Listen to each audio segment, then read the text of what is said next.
డాలర్సా, డిగ్నిటీనా, ఈ రెండిటి మధ్య మనం ఏది చూస్ చేసుకోవాలి అనేటువంటి ఒక సందర్భం ఇప్పుడు వచ్చింది. మనం కోరుకునే డాలర్స్ కావాలా, లేక మన ఆత్మ గౌరవాన్ని నిలబెట్టుకునేటువంటి ఒక సందర్భాన్ని మనం తెచ్చుకోవాలా? భారతీయులు ఇప్పుడు, ప్రవాస భారతీయులు ఇప్పుడు ఎదుర్కొంటున్నటువంటి ప్రధాన సమస్యల్లో ఇది ఒకటి. ఈ మధ్యకాలంలో హేట్ స్పీచెస్, అలాగే భారతీయుల్ని అవహేళన చేస్తూ స్పష్టంగా, బాహాటంగా అందరి ముందరి ఈ మధ్య సోషల్గా కూడా చాలా రకాలైనటువంటి అవమానాలకు గురి చేస్తూ ఉన్నారు. మరి ఈ నేపథ్యంలో భారతీయులు దీని విషయంలో సరైనటువంటి ఒక నిర్ణయం తీసుకోవాల్సిన సమయం ఆసన్నమైంది. దాని గురించి ఇప్పుడు మనం తెలుసుకోబోతున్నాం. తెలుసుకునే ముందు మనం ఈ మధ్య కాలంలోనే సర్క్యులేట్ అవుతున్నటువంటి ఒక వైరల్ వీడియో ఉంది. దాన్ని మనం చూసినప్పుడు డెఫినెట్గా భారతీయులు ఏ విధమైనటువంటి అవమానానికి గురి అవుతున్నారో మనం స్పష్టంగా గ్రహించగలుగుతాం. PCR, please play the bite. India? Yeah. Yeah, you like America? Yeah. What's better, America or India? Both of them has both. Well, India has family. India is so incredible. Why don't you just stay in India? Why do you have to come to America? To explore world. No, we don't want you here. You gotta go home. Okay. Get the fuck out of my country, you fucking niggers. Are you from India? Yeah. Yeah, you like America? Yeah. What's better? ఇప్పుడు మనం చూసినటువంటి క్లిప్లో ఏ విధంగా భారతీయుల అవమానానికి, అలాగే వాళ్ళ మీద అక్కడ ఉన్నటువంటి స్థానికులు చేసేటువంటి కామెంట్స్ వింటే హృదయ విదారకంగా ఉంది. ఎందువల్ల అంటే, ఒక దేశానికి మనం వెళ్ళామంటే ఆ దేశంలో మనకు అక్కడ ఆర్థికమైనటువంటి ప్రతిపత్తి, అలాగే ఒక అభ్యుదయం అంటే ప్రగతి, ఇవి చాలా ముఖ్యం. కానీ అన్నిటికంటే కూడా ఆత్మగౌరవం అనేటువంటిది అన్నిటినీ మించి ఉంటుంది. ఈ మధ్యకాలంలో మనం చూసినట్టయితే భారతీయులపై ఈ విధమైనటువంటి హేట్రెడ్ అనేది పెరిగిపోయింది. ఎవర్ సిన్స్ ఇప్పుడు ట్రంప్ 2.0లో మనం చూసినట్టయితే హేట్ అనేటువంటిది ప్రధానమైనటువంటి ఫౌండేషన్గానే ఆ పార్టీ ముందుకొచ్చింది. రిపబ్లికన్స్ ముఖ్యంగా బయటికి, అలాగే ఈసారి విక్టరీకి కూడా మూల కారణం ఏంటి అంటే అమెరికా ఫస్ట్ అని అంటున్నారు. అమెరికా ఈజ్ ఫర్ అమెరికన్స్ అనేటువంటి ఒక నినాదంతో ట్రంప్ ముందుకు రావడం వల్లే ఆ పార్టీ విజయం సాధించింది అని కూడా చాలామంది విశ్లేషకులు భావిస్తున్నటువంటి నేపథ్యంలో, అసలు అమెరికా ఫస్ట్ అంటే అర్థం ఏంటి అంటే, స్థానికంగా ఉన్నటువంటి అమెరికన్స్ ఎవరైతే ఉన్నారో వాళ్లకు ప్రధానంగా అన్ని రంగాల్లో కూడా, ఉద్యోగ, వ్యాపార, విద్య అన్నిట్లో కూడా ప్రధానమైనటువంటి వాళ్లకు ఆ వసతులు ఉండాలి, వాళ్ళకు అవకాశాలు ఉండాలనేటువంటి ఒక నేపథ్యం అమెరికా ఇప్పుడు చూస్తోంది. అమెరికా ఫార్మేషన్ అనేటువంటిది మన అందరికీ తెలిసిందే. హిస్టారికల్గా మనం చూసినట్టయితే అమెరికా అంటే it's a conglomeration of so many countries. British, French, Dutch, అలాగే మనం చూసినట్టయితే జర్మన్, ఇలా రకరకాల నాగరికతలు, ఇండియన్స్ ఆల్సో, అంటే we were there right from many years. మరి భారతీయులు, చైనీస్, అలాగే డిఫరెంట్ ఇప్పుడు మిడిల్ ఈస్ట్ నుంచి వచ్చిన వాళ్ళు, ఇలా డిఫరెంట్ కమ్యూనిటీస్ యొక్క ఒక కాంగ్లోమరేషనే అమెరికా అని మనం అంటాం. ఒక స్వతంత్ర భావాలతో ఉండేటువంటి దేశం అమెరికా కాబట్టి అది అందరికీ యొక్క యాస్పిరేషన్స్కు తగినటువంటి కంట్రీ, ల్యాండ్ ఆఫ్ ఆపర్చునిటీస్ కాబట్టి ఇక్కడి నుంచి అందరూ వెళ్ళటానికి ఇష్టపడతారు. దాంట్లో తప్పులేదు. కానీ ఈ మధ్యకాలంలో జరుగుతున్నటువంటి అవమానాలని మనం రెండు రకాలుగా విశ్లేషణ చేయాలి. ఒకటి from the American point of view మనం ఫస్ట్ చూద్దాం, ఆ తర్వాత ఇండియన్ పాయింట్ ఆఫ్ వ్యూను మనం తీసుకుందాం. అమెరికన్ పాయింట్ ఆఫ్ వ్యూ ఎలా ఉందంటే, ఓవర్ ద ఇయర్స్ చూసినట్టయితే భారతీయుల యొక్క క్రియేటివిటీ, హార్డ్ వర్క్, వాళ్ళకున్న డెడికేషన్, అలాగే వాళ్ళకున్నటువంటి ఒక డిటర్మినేషన్, అది అమెరికన్స్ అన్బీటబుల్గా భావిస్తున్నారు. అంటే ఏ రంగంలో చూసినా దూసుకుపోయే తత్వం, ముఖ్యంగా క్రియేటివిటీగా ఆలోచించే విధానంలో భారతీయుల్ని ఎప్పుడు కూడా మనం దాటి వెళ్ళలేమనేటువంటి ఒక ఫ్రస్ట్రేషన్ అమెరికన్స్లో ఏర్పడుతోంది. భారతీయులకు ఉన్నటువంటి ఆ విద్యా విధానం, ముఖ్యంగా ఇక్కడి నుంచి వెళ్ళిన వాళ్ళు ఎవరండి, మన ఐఐటీస్ కానివ్వండి, ఎన్ఐటీస్ కానివ్వండి, లేదా ఇంకా టాప్ టెక్నికల్ స్కూల్స్ నుంచి ఉన్నటువంటి వాళ్ళు అక్కడికి బిట్స్, పిలాని లాంటి వాళ్ళు వెళ్తున్నారు. మరి వీళ్ళ ముందు అక్కడ చదువుకున్నటువంటి స్థానికులు ఏమాత్రం కూడా తట్టుకోలేకపోతున్నారు ఆ కాంపిటీషన్. వీళ్ళ అండర్స్టాండింగ్ పవర్ కానివ్వండి, వీళ్ళకు ఉన్నటువంటి లెర్నింగ్ కెపాసిటీస్ కానివ్వండి, వీళ్ళకు ఉన్నటువంటి ఆ లెర్నింగ్ విస్టాస్ కానివ్వండి, ఎంత వైడ్ అండ్ బ్రాడ్గా ఉన్నాయంటే Americans are not just in a position to counter them or oppose them. మరి అటువంటి ఒక సిచ్యువేషన్లో ఈరోజు మనం చూస్తున్నాం, అమెరికాలో ఉన్నటువంటి టాప్ ఎండ్ కంపెనీస్ ఏదైతే ఉన్నాయో వాటన్నిటికీ కూడా సీఈఓలుగా, హెడ్స్ ఆఫ్ దట్ కంపెనీ ఆర్గనైజేషన్గా కూడా ఇండియన్స్ ఉన్నారు. మైక్రోసాఫ్ట్, గూగుల్, అలా మనం తీసుకున్నట్టే you have an number of companies where Indians are heading. మరి ఇలాంటి నేపథ్యంలో అసలు భారతీయుల యొక్క పాత్ర వాళ్ళు అనుకున్న స్థాయి కంటే కూడా పెరిగిపోతోంది.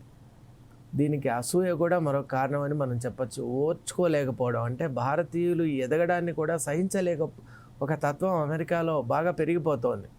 ముఖ్యంగా ఒక మనిషిని మనం ఎదుర్కోలేకపోయినప్పుడు అతనిపై మనం ఒక కక్ష లాంటి ఒక ఫీలింగ్ మనసులో ఎంటర్ కావడం, దానివల్ల వాళ్ళని ఎలాగైనా ఎదుర్కోలేం కాబట్టి ఎలిమినేట్ చేయాలి అనే భావన వస్తుంది. ఎదుర్కోలేక ఎలిమినేట్ చేయడం అనేటువంటిది ఇప్పుడు అమెరికన్స్లో పెరిగిపోతుంది. ఎలిమినేట్ చేయాలి అంటే ఏం చేయాలి?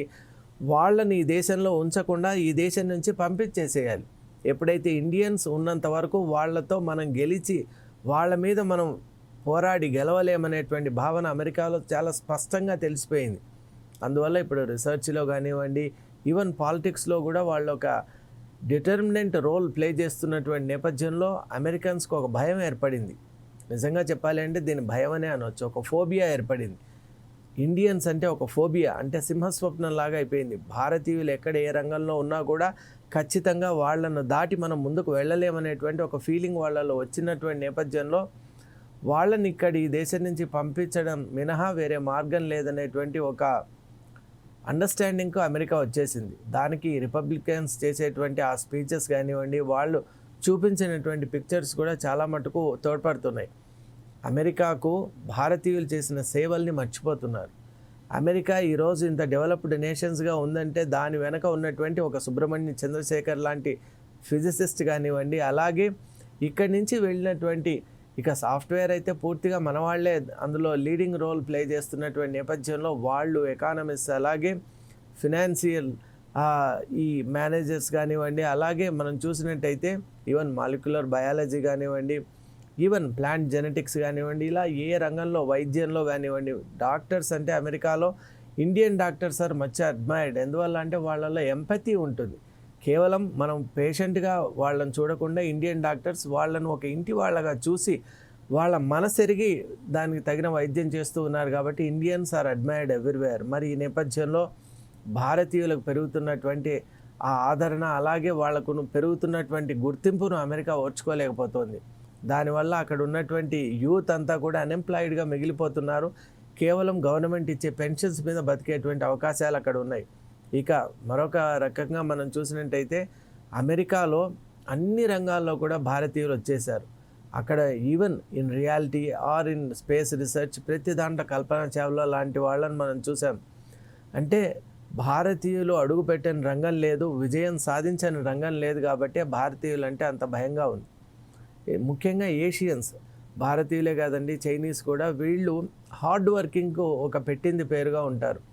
18 hours 19 hours వర్క్ చేయడానికి కూడా వెనకాడరు. అలాగే వాళ్ళు చాలా జాగ్రత్తగా ఎకనామికల్గా ఆలోచిస్తూ బ్రతుకుతూ ఉంటారు కాబట్టి వాళ్ళు అక్కడ అనుకున్న స్థాయి కంటే కూడా ఉన్నతమైన స్థాయికి చాలా సులభంగా వెళ్ళగలుగుతున్నారు. ముఖ్యంగా ట్రస్టెడ్ పీపుల్గా కూడా ఉన్నటువంటి నేపథ్యంలో వాళ్ళకి చాలా పెద్ద పెద్ద పొజిషన్స్, కీ రోల్స్ కూడా అక్కడ ప్లే చేస్తున్నారు. మరి ఇది అమెరికన్స్కి నచ్చటం లేదు. ఇక వాళ్ళని ఎట్టి పరిస్థితుల్లో కూడా ఎదుర్కోలేమని ఒక నిర్ణయానికి వచ్చేసిన సందర్భంలో ఈ రిపబ్లికన్స్ చెప్పేటువంటి మాయమాటల వల్ల ఇండియన్స్ వల్లే మీ జాబ్స్ పోతున్నాయి, ఇండియన్స్ వల్ల మీ అవకాశాలు పోతున్నాయి, ఇండియన్స్ వల్ల మీరు మీ స్థానాలను కోల్పోతున్నారు, ఇండియన్స్ వల్ల దేశం ఏ విధంగా ఉంటుందని ఆ విధంగా రిపీటెడ్గా ఈ రిపబ్లికన్స్ చేసినటువంటి బ్రెయిన్ వాష్ ఏదైతే ఉందో దానికి తోడు మత సంబంధమైనటువంటి అనేక అంశాలు కూడా కలిసాయి. ఈ రకమైనటువంటి విధానాల వల్ల కూడా ఇప్పుడు హేట్రెడ్ అనేటువంటిది పెరిగిపోయింది. దానివల్ల నాట్ ఓన్లీ ఇన్ అమెరికా మనం చూసినట్టయితే ఫ్రాన్స్లో, ఈవెన్ ప్యారిస్ అంటే వెరీ కన్జర్వేటివ్ సొసైటీ అనుకుంటాం. మరి అటువంటి ప్యారిస్లో కూడా ఈ మధ్యకాలంలో జరిగిన సంఘటనలు, శామ్యూల్ ప్యాటీ అనే టీచర్ని ఏ విధంగా అయితే ఒక ఇస్లామిస్ట్ రాడికల్ బిహేడ్ చేసి చంపివేశారో, మరి ఆ ఇన్సిడెంట్, అలాగే అనేక రకాలైనటువంటి హేట్రెడ్ ఇన్సిడెంట్స్, రిలీజియస్ పరంగా జరిగినటువంటి ఇన్సిడెంట్స్ వల్ల కూడా ప్రపంచ దేశాల్లో ఈ ఇమిగ్రేషన్ అంటే భయపడుతున్నారు. అలాగే అమెరికాలో కూడా మనం చూసినట్టయితే పెరుగుతోంది ఈ ఇమిగ్రెంట్స్ వల్ల. వాళ్ళ మతం, ముఖ్యంగా హిందువుల విషయంలో కూడా భారతీయులకు వాళ్ళు ఇచ్చినటువంటి వాస్ట్ స్ట్రెచెస్ ఆఫ్ ల్యాండ్, అక్కడ వాళ్ళ టెంపుల్స్ కానివ్వండి, ఆశ్రమ్స్ కానివ్వండి, స్పిరిచువల్ సెంటర్స్ కానివ్వండి, వీటిని ఎస్టాబ్లిష్ చేసుకోవడం, థ్రైవ్ కావడం, ఆ దేశాల్లో ఈ సంప్రదాయాలు నెలకొల్పడం ఇవన్నీ కూడా వాళ్ళకి నచ్చటం లేదు. రిలీజియస్ పరంగా కూడా మా దేశాల్లో ఈ విధంగా ఇన్స్టిట్యూషనలైజ్డ్ రిలీజియస్ వర్షిప్ ఎలా జరుగుతుంది? మీరు రిలీజియన్ అంటే ఇట్స్ ఎ పర్సనల్ థింగ్ కాబట్టి మీ ఇంట్లో మీరు వర్షిప్ చేసుకోవాలి, కానీ you cannot be doing it on this such a large scale అనేటువంటి ఒక అభిప్రాయానికి రావడం. అలాగే ఈ మధ్యకాలంలో యుద్ధాలు, అనిశ్చితి, అలాగే ఇప్పుడు మారుతున్నటువంటి పరిణామాల వల్ల అమెరికా తన మీద తనకు నమ్మకం కోల్పోయి, ఈ అపనమ్మకానికి కారణం, ఈ అభద్రతకు కారణం ముఖ్యంగా అక్కడ ఆ దేశంలో సరైన సంస్కరణలు చేపట్టలేకపోవడం అనేది ముఖ్య కారణం అయితే, దాన్ని పక్కన పెట్టి ఏదో వలస వచ్చిన వాళ్ళ వల్లే మనం ఈ విధంగా ఇబ్బందులు పడుతున్నాం అనేటువంటి ఒక అపోహకు గురయ్యారు. మరి ఆ భ్రాంతి వల్ల ఏం చేస్తున్నారంటే ఇండియన్స్ని ఈ విధంగా టార్గెట్ చేస్తున్నారు. ఎందువల్ల అంటే we form the largest chunk. ఇప్పుడు మనం ఒక సర్వేలో కూడా చూసాం, 2% of the entire American population are Indians అని. అంటే మరి 2% అంటే ఇట్స్ ఎ సిగ్నిఫికెంట్ థింగ్. కాబట్టి డెఫినెట్గా all eyes are upon Indians. మరి మనం ఆ వీడియో క్లిప్పింగ్లో కూడా చూసాం, abusive words were used against Indians. మరి అన్టాలరబుల్, అలాగే unparliamentary language has been used. కాబట్టి ఇది మనం గమనించాలి. ఇది గమనించి అసలు అక్కడ కూడా this should be taken to the notice of the higher authorities. ఒక దేశంలో వ్యాలిడ్ పాస్పోర్ట్తో, వ్యాలిడ్ వీసాతో, అలాగే వ్యాలిడ్ డాక్యుమెంటేషన్తో వచ్చినటువంటి ఒక వ్యక్తిని అవమానపరచడం అనేటువంటిది అది చాలా పెద్ద నేరం, ఘోరం. కాబట్టి the American government must apologize and it should bring down ఈ హేట్ క్రైమ్స్ అనేది కనుక ఒక గవర్నమెంట్ తగ్గించలేకపోతే that is the biggest failure of the government. కాబట్టి ట్రంప్ గవర్నమెంట్ మస్ట్ అడ్మిట్, మా దేశంలో ఇటువంటి అవమానకరాలు, దురదృష్టకరమైన సంఘటనలు జరిగాయి కాబట్టి వీటి నుండి మేము ఇండియన్స్ని కాపాడుతాం, అలాగే ఇటువంటి సంఘటనలు మళ్ళీ పునరావృతం కాకుండా మేము చూస్తాం అనేటువంటి ఒక నిర్ణయం తీసుకోవాలి. చట్టాలు కూడా రూపొందించాలి. ఎందువల్ల అంటే హేట్ స్పీచెస్ అనేవి పెరిగిపోతున్నాయి. ఇంకోటి దీని కాన్సిక్వెన్స్ ఏమవుతుందంటే ఈ మధ్యకాలంలో ర్యాపిడ్ ఫైర్ కానివ్వండి, అలాగే ఇండియన్స్ను, అలాగే అలైడ్ ఈ ఫారినర్స్ను కాల్చివేయటం, అనాలోచితంగా చంపేయటం, ఇవన్నీ కూడా ఎక్కువ అవుతున్నాయి. అంటే వాళ్ళు they want to create panic. ఇక్కడ కెనడాకు వెళ్ళినటువంటి విద్యార్థుల విషయంలో మనం విన్నాం, వాళ్ళకు అక్కడ వెళ్ళి వాళ్ళ కోర్సెస్లో ఇక్కడ ఇండియా నుంచి వాళ్ళు ఎంతో ఖర్చు పెట్టుకొని వాళ్ళ పేరెంట్స్ పంపిస్తారు. వీళ్ళు ఎంతో దూరంలో ఉన్నటువంటి ఆ కంట్రీలో ల్యాండ్ అయ్యి ఎప్పుడైతే ఎడ్యుకేషన్ ప్రారంభిద్దాం అనుకుంటే అనోనిమస్ కాల్స్ వస్తున్నాయి వాళ్ళకు. అంటే we will stab you, we will kill you, we will deport you, ఇలాంటి డిఫరెంట్ ఒక స్టర్న్ వార్నింగ్తో కూడినటువంటి కొన్ని మెసేజెస్ వస్తున్నాయి. వాటిని తట్టుకొని మన స్టూడెంట్స్ అక్కడ చదువుకుంటూ ఉన్నారంటే అది ఎంత ప్రెషర్లో ఉంటున్నారు చూడండి. This is the scenario. కెనడాలో అలాగే ఉంది, ఈ మధ్య యూకేలో అలాగే ఉంది. అండ్ ఈ బాండీ ఇన్సిడెంట్ జరిగిన తర్వాత ఆస్ట్రేలియాలో కూడా ఈ రకమైనటువంటి హేట్రెడ్ అనేటువంటి స్టార్ట్ అయింది టువర్డ్స్ ది ఇమిగ్రెంట్స్. న్యూజిలాండ్లో చాలా ఏళ్లగా నుంచే కూడా ఈ ఇమిగ్రేషన్ గురించి వాళ్ళు భయపడుతూనే ఉన్నారు. ఇలా మనం చూస్తుంటే ఈవెన్ మిడిల్ ఈస్ట్లో కూడా కొన్ని సందర్భాల్లో మనకు ఎంత క్లోజ్గానే ఉండేటువంటి మిడిల్ ఈస్ట్లో కూడా మనం చూసాం ఇలాంటి హేట్రెడ్ అండ్ హేట్ స్పీచెస్. మరి ఇది మనం చూసినట్టయితే American point of view or foreigners point of వ్యూలో మనం చూస్తే భారతీయుల యొక్క ఎదుగుదలను ఓర్చుకోలేక, వాళ్ళను డైరెక్ట్గా కంపీట్ చేయలేక వాళ్ళు తీసుకుంటున్నటువంటి ఈ నిర్ణయాలు వాళ్ళు చేసేటువంటి నిర్వాకంగా మనం భావించవచ్చు. కానీ law must take its own course. మరి ఇప్పుడు ఇండియన్ పాయింట్ ఆఫ్ వ్యూలో మనం ఆలోచన చేసే ప్రయత్నం చేద్దాం. ఇండియన్స్ నిజంగా హార్డ్ వర్కింగే, intelligent and they are really highly qualified to take up any task in the world. మరి మన భారతీయుల్లో కూడా కొంత ఆలోచన చేయాలండి. కోట్ల రూపాయలు పెట్టి మిమ్మల్ని ఐఐటీలో ఫ్రీగా చదివిస్తే మీరు ఇక్కడి నుంచి ఫ్లైట్ వేసుకొని మీరు అమెరికాకు వెళ్ళిపోవడం వెనుక మీ ఆంతర్యం ఏంటి? వెళ్ళారు, అక్కడ చదువుకొని మళ్ళీ భారతదేశానికి వచ్చి అక్కడ సేవలు అందిస్తే కదా ఈ దేశంలో మీకు ప్రభుత్వం మీ మీద పెట్టినటువంటి ఆ నమ్మకం, అలాగే ప్రభుత్వం మీ మీద చేసిన ఇన్వెస్ట్మెంట్కు మళ్ళీ రిటర్న్ ఇన్వెస్ట్మెంట్ ఎక్కడుంది? మీరు కేవలం స్వార్థపూరితమైన ఆలోచనతో ఐఐటి మమ్మల్ని చదివించింది కాబట్టి మనం it is a pathway, it is a platform to go to foreign అని మీరు భావించినంత కాలం మన దేశం ఎదుగుదలకు నోచుకోదు. మీరు ఎప్పుడు కూడా ఐఐటీలో మీకు సీట్ రాగానే మీరు ఒక నిర్ణయం తీసుకోవాలి. ఇంత మంచి మనము ప్రపంచ స్థాయి ఒక అత్యద్భుతమైనటువంటి టెక్నాలజికల్ ఇన్స్టిట్యూషన్లో ఒక అవకాశం ఇచ్చారు కాబట్టి ప్రభుత్వం, మనం ఈ ప్రభుత్వానికి ఏదైనా మంచి చేయాలి. విద్య కోసం మీరు వెళ్ళండి, మాస్టర్స్ చేయండి, డాక్టోరల్ ప్రోగ్రామ్స్ చేయండి, పోస్ట్ డాక్టోరల్ కూడా చేయండి. అమెరికాలో కావలసినటువంటి స్కిల్స్ నేర్చుకోండి, కానీ తిరిగి భారతదేశానికి రండి. అప్పుడే నిజమైన ఇండియన్స్ అవుతారు మీరు. అంతేకాని ఆ దేశాల్లోనే అక్కడే మగ్గిపోతూ వాళ్ళు ఎన్ని మాటలు అంటున్నా, నీచాతి నీచంగా ప్రవర్తిస్తున్నా, మిమ్మల్ని ఓపెన్గా ఇప్పుడు ఈ క్లిప్పింగ్లో కూడా చూసాం, ఈ దేశంలో ఉండొద్దండి, వెళ్ళిపోండి అని డైరెక్ట్గా చెప్తున్నా కూడా మీరు ఏమాత్రం ఆత్మ గౌరవాన్ని పక్కన పెట్టి ఇంకా అక్కడ కొనసాగడం అనేటువంటిది అది మీ విఘ్నతకే వదిలేస్తున్నాం. ఎందువల్ల అంటే చదువుకున్న వాళ్ళే ఉన్నారు కాబట్టి అక్కడ ఎవరైతే భారతీయులు ఉన్నారో మీరు ఇంతవరకు ఉన్నారు, అక్కడున్న ఆ దేశంలో మీరు సర్వీస్ చేశారో అక్కడ మీరు ఆనరబుల్గా ఉన్నారు. కానీ టైమ్స్ ఆర్ చేంజింగ్. ఇవన్నీ కూడా ఒక ఇండికేషన్స్గా మీరు తీసుకోండి, దీన్ని నెగటివ్గా తీసుకోవద్దండి. దీని అర్థం ఏంటి అంటే మీరు మీ దేశాల్లో మీ సర్వీసెస్ ఇవ్వండి.